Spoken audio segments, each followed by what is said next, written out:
자, 오늘 본문에 이 선택된 사람 중에 한 사람이 이 사렙다 과부, 그러니까 우리가 말하는 그 사르밧 과부 얘기입니다. 예수님께서 말씀하시기를 이 엘리야 시대 때 이스라엘에 많은 과부가 있었대요. 그리고 이 엘리야를 공개할 수 있을 만한 재력을 가진 사람, 많은 사람들이 이스라엘에 있었겠죠. 자, 그런데 이 엘리야로 그들 중에 한 사람에게도 보내심 받지 않고 저 이방에 있는 그 사르밧에 살고 있는 한 과부에게 보내셨다, 그렇게 돼 있어요. 자, 그러면 이 사르밧 과부의 무엇을 보셨기에 보낸 것 아니겠습니까? 하나님은요, 절대 거저가 없으셔요. 하나님은 다 알고 계셔요.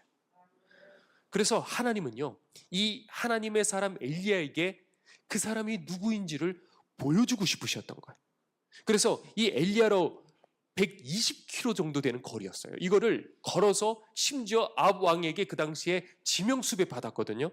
지명수배 받은 몸으로 이스라엘을 대각선에서 대각선으로 가로질러 가지고 그 시돈 땅, 그 이세벨이 있었던 그 바알 숭배의 근원지예요. 그 시돈 땅에 있는 한 사르밧이라는 그 마을에 있는 과부에게 이제 가게 된 거예요. 그래서 가서 만났습니다. 야, 도대체 어떤 사람일까? 그 120km 되는 그 거리를 걸어가면서 얼마나 많은 생각이 들었겠어요. 내가 만나게 해주겠다. 와, 그 사람 누굴까?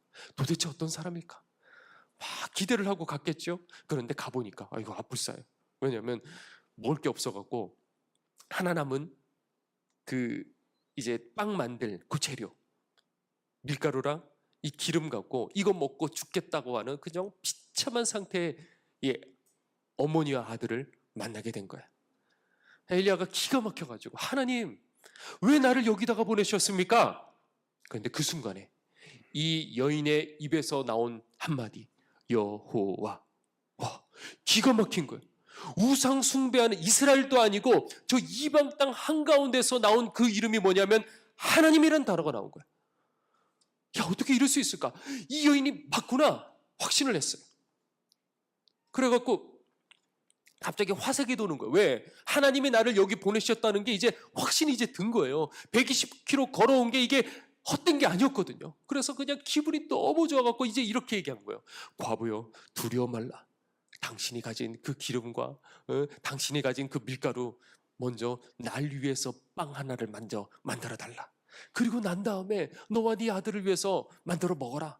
만일 내 말을 믿고 순종하면 앞으로 비가 내릴 때까지 이 기름과 그리고 이 가루가 마르지 않을 거야 하고 감격해가지고 너무 기분이 좋은 거야. 이렇게 말을 했어요.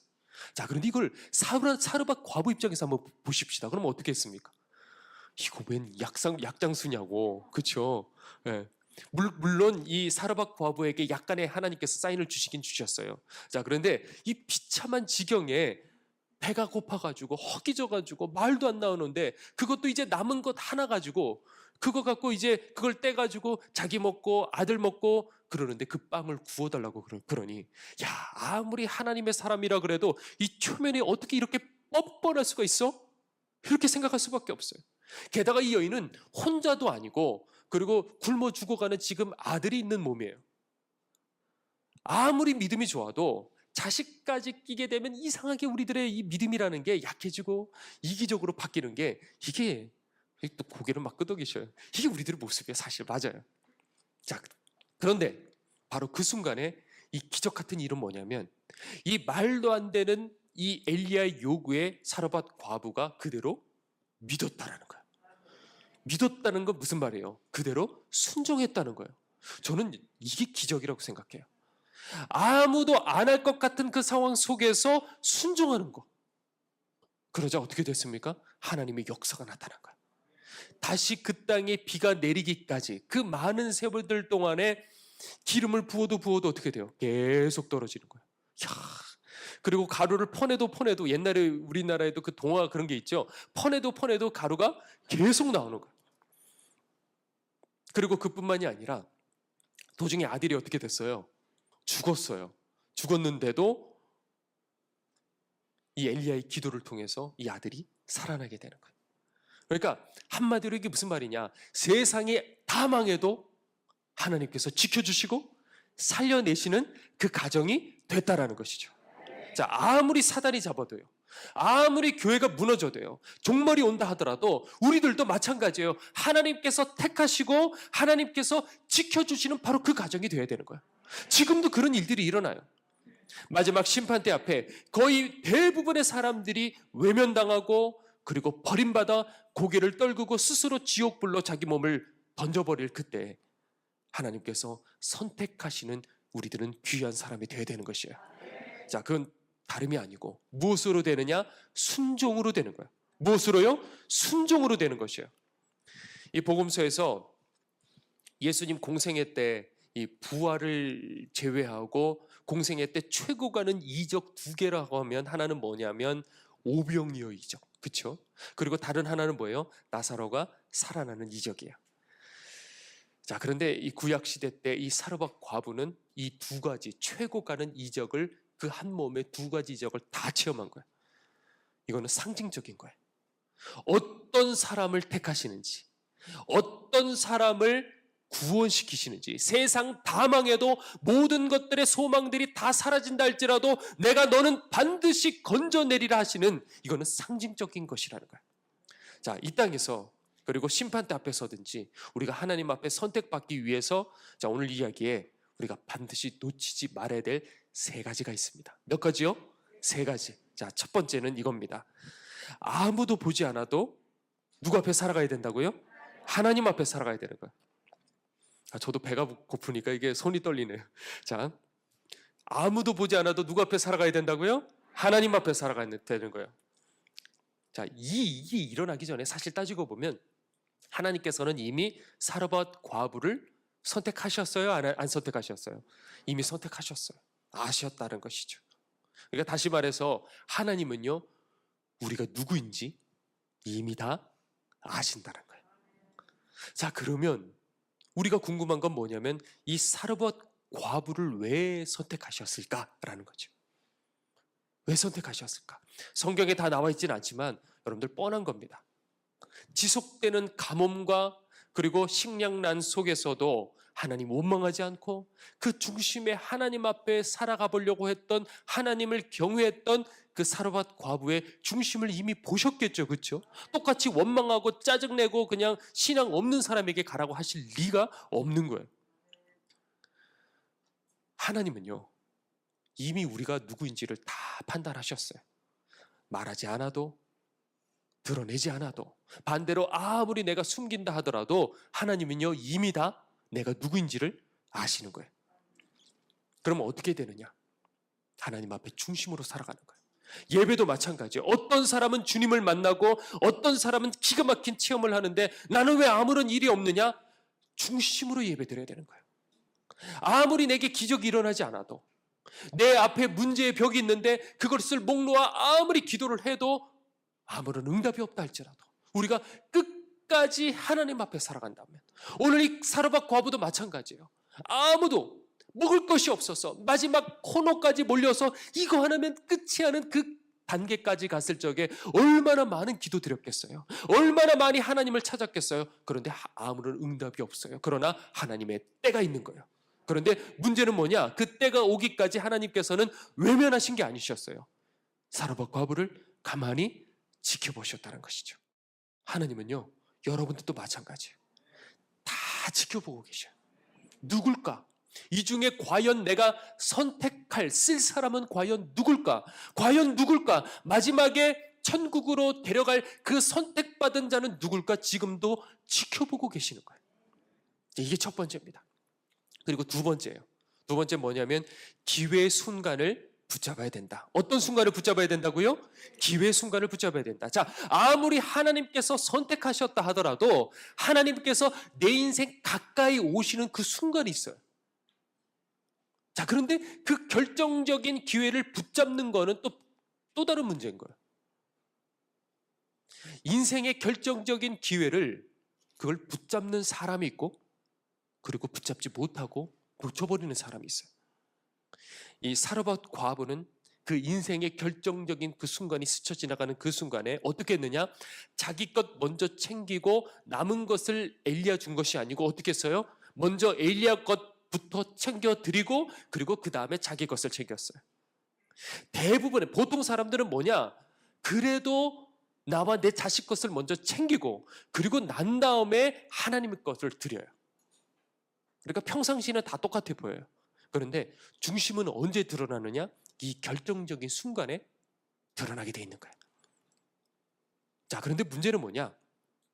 이 결정적인 순간에 난 결정적인 순간이에요 하고 써붙이고 오느냐? 절대 그렇지 않아요. 그냥 일상 중에 그건 줄조차도 모르고 쑥 하고 그냥 지나가 버리는 거예요. 그런데 문제는 뭐냐? 그 사람들이 그걸 몰라요. 이 사르밧 과부가 전에 단 한 번도 본 적 없는, 그것도 허름한 행색에 오랫동안 씻지도 못해갖고 냄새가 그냥 풀풀 나는 그 수염난 아저씨의 그 뻔뻔한 요구를 그저 들어줬을 뿐이었어요. 이게 뭘 말하는지 아십니까? 매일 똑같은 예배 시간, 똑같은 그 설교를 듣고 결단할 사람들은 이미 다 결단했다는 거예요.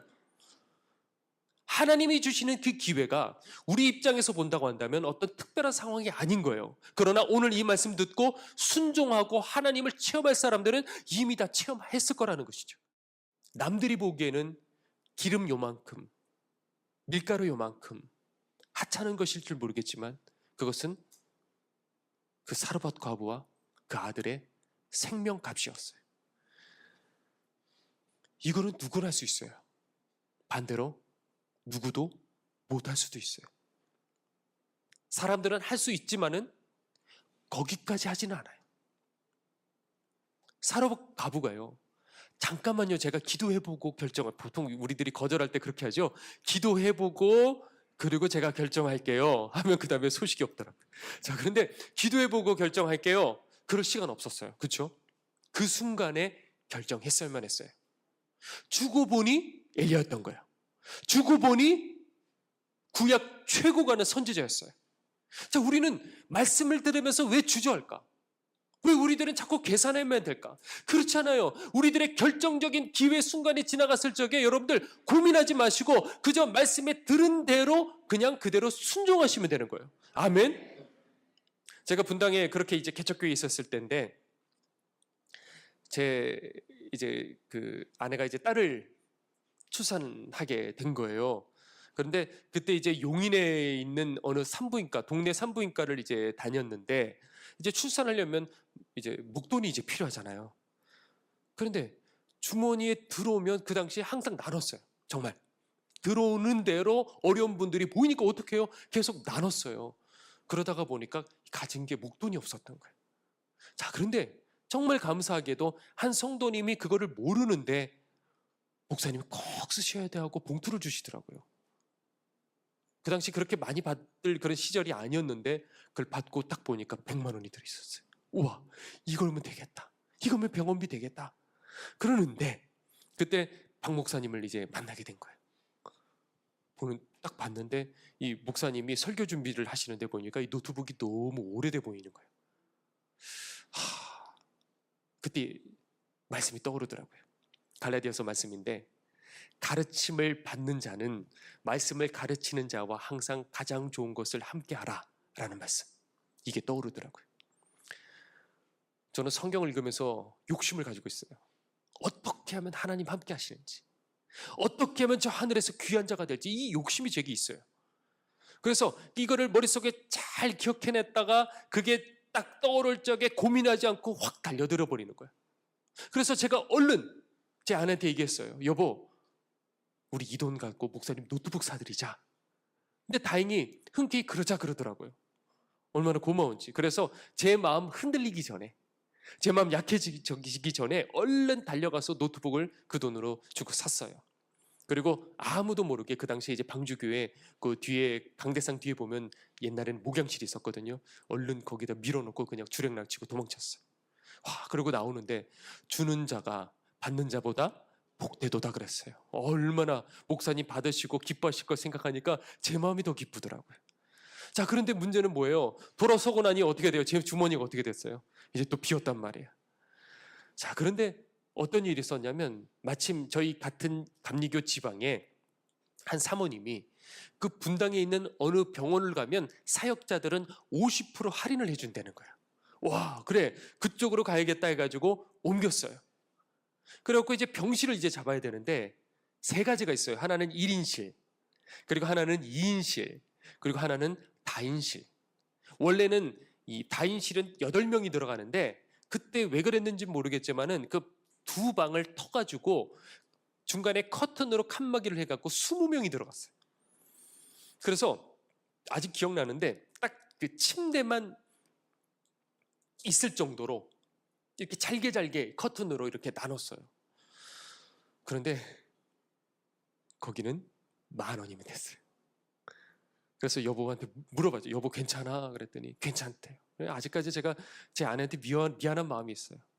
그래서 그 아이를 이제 출산을 하고 그리고 이제 퇴원을 했는데 이제 이게 두근두근 하잖아요. 아무리 50% 받아도 이제 이걸 어떻게 해야 되나 이제 염려가 되는데 이 계산서를 딱 받았는데 얼마인지 아십니까? 25,000원. 와, 여러분들 25,000원 내고 출산해 보신 분이 계시나요? 25,000원. 그걸 보고요. 그 계산서를 보고 제가 울었어요. 그런데 25,000원 때문에 제가 눈물 난 게 아니고요. 그 위에 뭐라고 적혀 있었냐면 계산이 이렇게 쫙 돼 있는데 그 위에 정확하게 마이너스 100만 원이라고 돼 있었어요. 이게 어떻게 할인됐는지 저도 몰라서 무서워서 원무과에 지금까지 가보지도 못했지만 근데 그거는 분명히 뭐예요? 노트북 값이었을 거란 말이에요.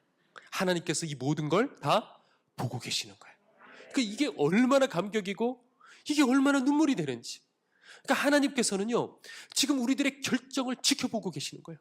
과연 저거 할까? 엘리야가 갔을 적에 사르밧 가부를 이렇게 부유하게 만들지 않으셨어요. 밑바닥까지 그냥 몰아 세워놓고 그러고 난 다음에 하나님께서 가만히 지켜보고 계시는 거예요. 할까? 나눌까? 그대로 순종할까? 하나님께서도 노심초사 그것을 지켜보고 계시는 거예요.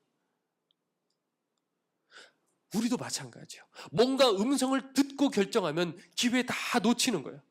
우리는 이미 하나님께서 뭘 기뻐하시는지 알아요, 몰라요? 되게 안단 말이에요. 그러면 고민하지 말고 기도해보고 결정할게요. 그렇게 하지 마시고 그냥 그 순간에 그냥 곧바로 달려들어 순종하시면 되는 거예요. 아멘? 그러면 물론 그러다가 잘못되는 경우도 있어요. 저도 그랬어요. 막 나누다가 보니까 이 나누는 제 돈이 엉뚱한 데로 가버린 경우가 있어서 속상했던 적도 있었어요. 그러나 그럼에도 불구하고 상처받지 마시고 여러분들은 여전히 말씀대로 순종하고 순종하다가 보면 나도 모르는 사이에 하나님의 사람 엘리야를 공개하는 이런 기가 막힌 일에 숟가락 얹는 이 기가 막힌 일에 동참하게 되는 거예요. 아멘? 계속 그렇게 사셔야 돼요. 며칠 전에 이틀 전이죠. 여기 인천시청의 한 귀한 목사님을 제가 만나게 됐어요. 인천시청 부근에 개척을 이제 5월 달 말에 하셨는데 어떤 사역을 하시냐면 이 버려진 애들, 이 애들을 돌보라는 음성을 들은 거예요. 그래서 이 부목회를 하시다가 그 말씀에 순종을 해가지고 이제 부모에게 버림받은 그 애들을 데려다가 이제 기르기 시작을 하게 된 거예요. 그러면서 이 목사님이 열심히 이제 또 노력을 해가지고 3천만 원을 이제 모으게 된 거예요. 그래서 이 3천만 원을 이렇게 딱 보면 든든하다 이런 생각을 가지는데 근데 어느 날 기도를 하는데 주님께서 그러시더래요. 너 그거 다 가지면 뭐 하겠느냐? 나눠라 그러시더래요. 그래서 그걸 전부 다 아프리카 선교사님들에게 다 나눠버렸대요. 그리고 이제 어떻게 해야 될 줄을 모르고 그러고 있는데 어디서 연락이 온 거예요.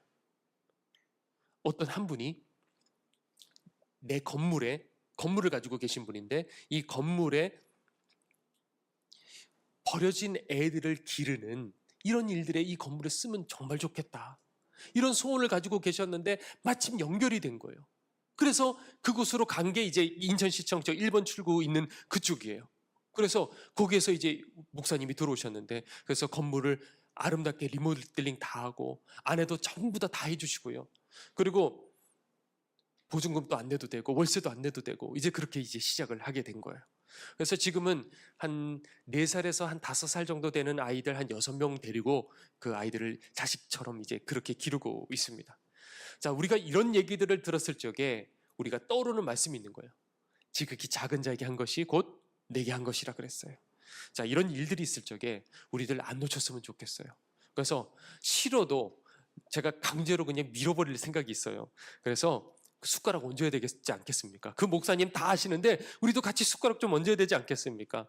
그래서 여러분들 앞으로 다시 공지를 할 텐데 숫별로 한 주씩, 그러면 1년에 한두 번 정도 가게 되겠죠? 숫별로 한 주씩 이렇게 그 교회에서 예배를 드리고 거기서 그날 갔을 적에 거기서 헌금하고 이러면 그 교회도 든든하게 서겠다라는 그런 생각이 들었습니다. 아멘이십니까?